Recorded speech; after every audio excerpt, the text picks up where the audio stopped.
तो hello learners, welcome back to my YouTube channel commerce and math classes. तो आगे के क्वेश्चन करते हैं। 130 क्वेश्चंस आई थिंक आप लोगों को करवाए थे मैंने। आज की क्लास में हम 30 या 40 क्वेश्चन और कर लेते हैं और इस सेशन को ज़्यादा से ज़्यादा शेयर करें ताकि सही स्टूडेंट्स के पास पहुंच पाए। एंड जो भी स्टूडेंट मॉक टेस्ट सीरीज लेना चाहता है वो परीक्षा ऐप से ले सकता है। हमारा कोड लगाकर आप क्या कर सकते हो, 50% का डिस्काउंट प्राप्त कर सकते हो। आपको डिस्क्रिप्शन में लिंक मिल जाएगी, लास्ट में वीडियो के आपके क्या मिल जाएंगे, निर्देश मिल जाएंगे, डायरेक्शंस मिल।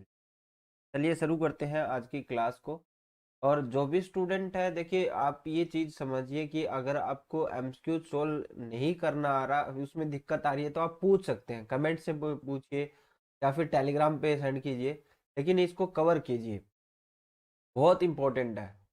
चलिए क्वेश्चन को शुरू करते हैं। पहले आपके आपको 1981 और 1991 के दौरान भारत की जनसंख्या दी गई है, कोई बात नहीं। आपको इन जनसंख्याओं के औसत करके अवधि के मध्य की भारत की जनसंख्या बतानी है। जनसंख्या की एक सततवर्धी, सत का मतलब क्या है, कॉन्टिन्यूस वृद्धि दर दिखा रहा है। जैसे 5% बढ़ रही है तो अगले साल फिर से 5% बढ़ेगी दर मानकर। इस मामले में औसत कौन सा उपयुक्त रहेगा? तो इसमें आपको ये समझना है कि कौन सा लगा सकते हो आप।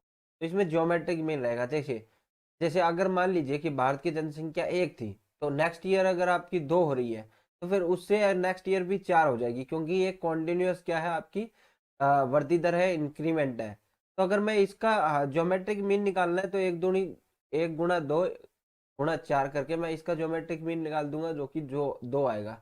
ऐसे ही मान लीजिए 2 है तो फिर 4 हो जाएगी, 8 हो जाएगी, तो इनका भी आप क्या निकाल सकते हो, ज्योमेट्रिक मीन निकाल सकते हो, जो कि 4 होगा।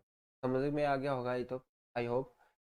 सैम्पलिंग उतार चढ़ावों से कम से कम प्रभावित कौन होता है? सैम्पलिंग के उतार चढ़ावों से तो आपका मानक विचलन जो है वो कम से कम प्रभावित होता है। वर्गमूल माध्य से माध्य वर्ग विचलन है। क्या बोला है कि वर्गमूल माध्य से माध्य वर्ग विचलन है, तो इसमें क्या हो जाएगा, आपका मानक विचलन होगा। इसी से हम निकालते हैं मानक विचलन। जो माध्य होते हैं उन्हीं के अंदर से हम क्या निकालते हैं, पहले पहले हम विचलन निकालते हैं, उन्हीं से हमें क्या मिलता है, मानक विचलन। मानक विचलन कैसा है? निरपेक्ष माप होता है। गुणांक अगर लगा होता है तो सब सापेक्ष माप करोगे आप कभी भी। विचरण गुणांक, जैसे ये अगला नेक्स्ट क्वेश्चन देख लो, यहाँ पे मानक विचलन पूछा, निरपेक्ष माप है। अगर विचरण गुणांक दिया हुआ है, गुणांक जब भी आ जाए, चतुर्थक विचलन गुणांक भी आ जाए, तो भी आपको सापेक्षिक माप करके आना है। ठीक है, तो यहाँ पे क्या हो जाएगा, सापेक्षिक माप सही आंसर हो जाएगा। नेक्स्ट क्वेश्चन देखो, विचलन अर्ध अंतः। अर्ध अंतः का मतलब क्या हो गया, आधी, और अंतः मतलब चतुर्थक रेंज, यानी Q3 - Q1। ये तो आगे अंतः चतुर्थक हो गए, और इनको आधा कर दो बस। ये क्या बन जाएंगे, फिर आपके चतुर्थक विचलन भी बन जाएगा। तो चतुर्थक विचलन अध अर्ध अंत चतुर्थक रेंज भी कहलाता है, क्योंकि दोनों का फॉर्मूला क्या हो जाता है, सेम हो जाता है। को परिभाषित किया जाता है, निचले तथा ऊपरी चतुर्थक के बीच के अंतर का आधा क्या कहलाएगा, चतुर्थक विचलन। क्या कहलाएगा भाई, चतुर्थक विचलन कहलाएगा। तो ए ऑप्शन आपका सही हो जाएगा। 1 3 4 5 6 6 8 10 डाटा हेतु चतुर्थक विचलन। तो यहाँ पे संख्याएं कितनी है, 3 और 3 6 एक साथ, तो मुझे 7 संख्याएं दी हुई है, इसका हमें क्या निकालना है, चतुर्थक विचलन निकालना है। तो पहले तो n/4 होगा, पहले के लिए हम निकाल रहे हैं तो, लेकिन यहाँ पे विषम संख्या है तो n+1 हो जाएगा। 7+1/4 कितना, 8। 8/4 यानी दोवा पद। दोवा पद आया है यहाँ पे, तो दूसरा पद क्या है, पहला, और दूसरा दूसरा पद है 3। अगर मैं इसकी अलग से बात करूं कि हमें Q3 निकालना है, तो 3n+1/4, तो 3 × 8/4, यहाँ से कट गया 2, तो छवा पद। तो छवा पद क्या है, यहाँ पे 6 है, ये आपका क्या हो गया, Q3 हो गया। तो 6 - 3 ÷ 2, तो कितना आ गया, 3/2 यानी 1.5 आ गया। तो यही आपका 1.5 है। चतुर्थक विचलन गुणांक क्या होगा, आपको गुणांक निकालना है, चतुर्थक विचलन गुणांक निकालना है, तो कोई भी फॉर्मूला आप लगा सकते हो इसमें से, आपको जो बेहतर लगे, बिकॉज हम किससे निकाल रहे हैं गुणांक, वो इंपॉर्टेंट है। ठीक है, किससे निकाल रहे हैं वो इंपॉर्टेंट है, तो यहाँ पे ए ऑप्शन आप सही कर। 6 4 1 6 5 10 3 का माध्य क्या होगा, तो 6 और 4 कितना हो गया, 10। और फिर इसके बाद देखें तो 10 10 20 हो गया, 6 और 1 7 और 5 12 और 3 15, तो 20 और 15 35 हो गया। और आपकी संख्याएं कितनी है? 7, तो 7 5 है 35, तो 5 आपका क्या आ गया? माध्य आ गया। विचरण गुणांक, विचरण गुणांक क्या होता है भाई? आपका जो, अगर हमें मानक विचरण गुणांक निकालना है, सीवी निकालना है, तो फिर क्या होगा? आपका मानक विचलन बटे क्या? माध्य इंटू 100, ये आपका फॉर्मूला होता है, याद रखिएगा। सीवी का आपको स्टैंडर्ड डेविएशन बटे एक्स बार इंटू 100 करना है, ये बात क्या है आपकी? सत्य है। यदि मानक विचलन 5, माध्य 5 है, मानक विचलन 2.6 है, यहाँ पे पॉइंट लगा देना, तो देखिए मैं आराम से निकाल सकता हूँ 2.6 बाई 5 इंटू 100 बराबर आपका क्या आ जाएगा? सीवी आ जाएगा। तो यहाँ से काटा तो 20 5 100 होता है, और 2.6 को किया तो 5.2 आ जाएगा। तो आपका आंसर क्या हो जाएगा यहाँ पे? ये दिया हुआ 52। ठीक है, 5.2 नहीं आएगा, ये 50 आएगा, बिकॉज एक जीरो लगा है ना इसके।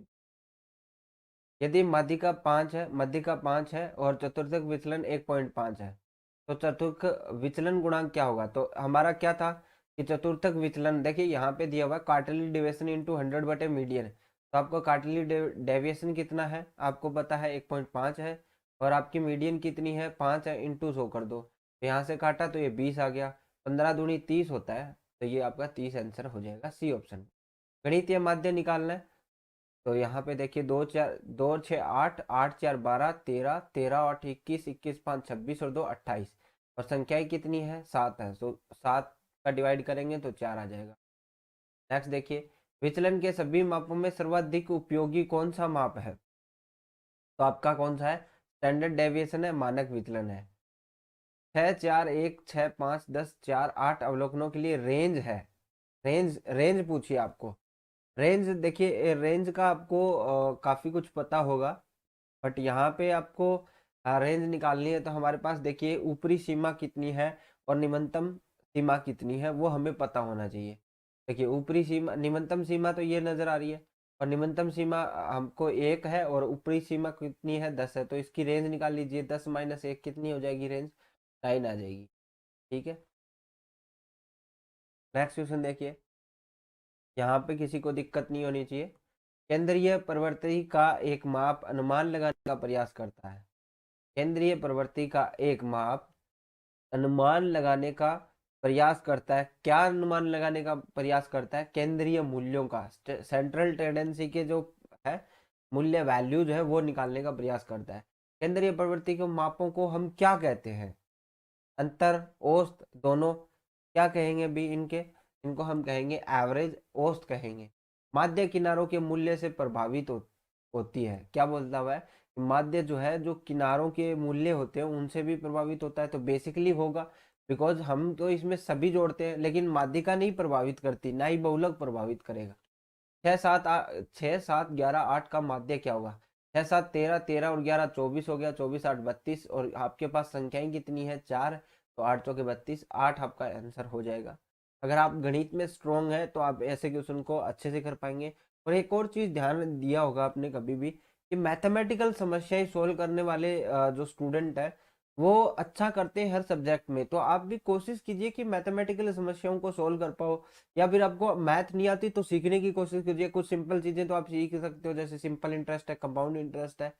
अब मेरा जो पॉइंट ऑफ व्यू है उसके हिसाब से तो मैं यही मानता हूँ कि जो स्टूडेंट मैथ के अंदर अपना दिमाग लगा सकता है वो बेहतर कर सकता है। आपने देखा होगा यूपीएससी के अंदर भी ऑलमोस्ट जो है बीटेक वाले स्टूडेंट जो होते हैं वो क्रैक करते हैं, बिकॉज उनका बैकग्राउंड है, उनको सोचने के लिए। जैसे मैथमेटिक्स जो है ना, मैथमेटिक्स में सारी चीजें दी हुई थी, लेकिन आपके माइंड के ऊपर डिपेंड करता है कि आप उस प्रॉब्लम को कैसे सोल्व कर पाते हो, है ना।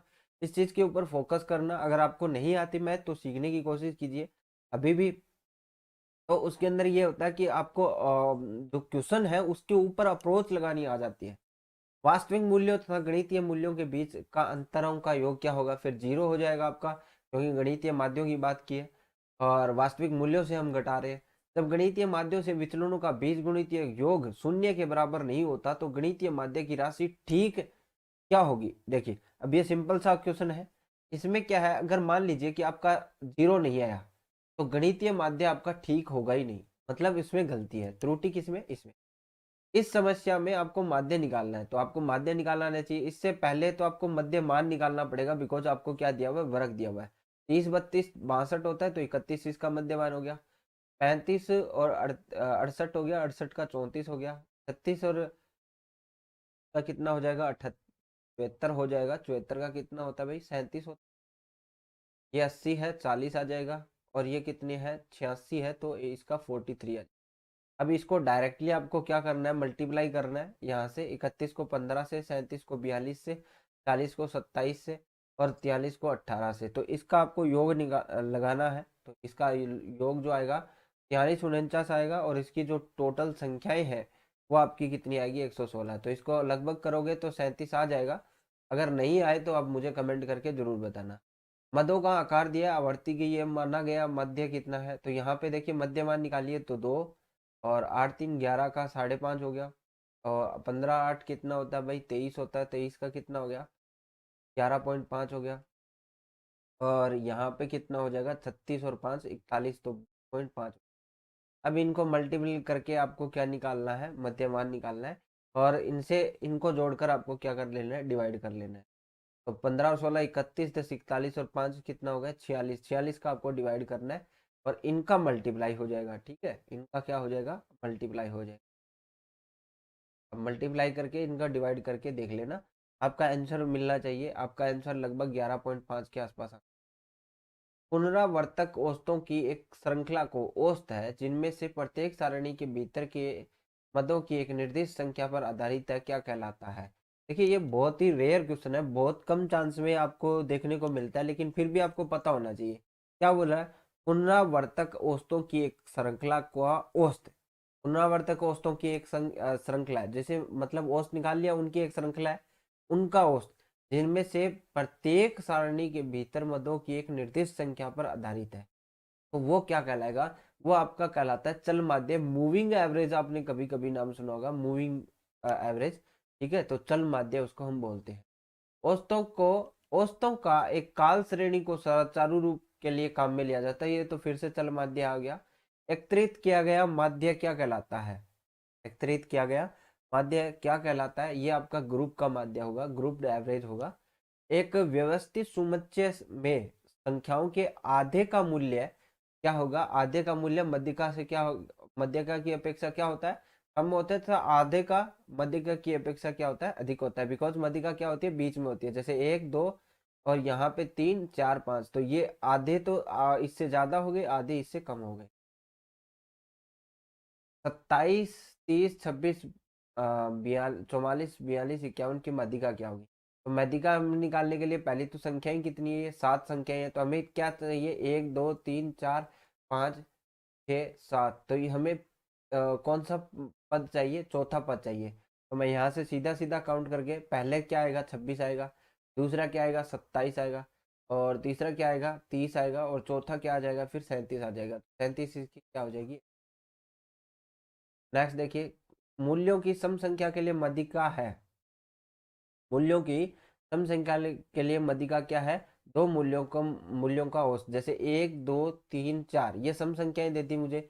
अगर मुझे इसका एवरेज निकालना है तो क्या करना पड़ेगा, तो मध्य मूल्यों का औसत करना पड़ेगा। यानी ये 2 3 5 हो गया ना, इसका औसत कितना आ जाएगा, 2 3 5 में 2 का डिवाइड करेंगे तो 2.5, ये इसकी मध्यिका होगी। अब सूत्र से भी कर लो, चाहे सम संख्याएं हैं तो n+1/2 हो जाएगा, n+1/2। तो ये 4 है, 5/2 यानी 2.5। मैंने कहा ना, वही चीज है। तो ये आपके 160 क्वेश्चन, या मैंने आप लोगों को 40 क्वेश्चन और करवाए हैं। आई होप आपको ये क्लास अच्छी लगी होगी। और जिसको भी जो मॉक टेस्ट सीरीज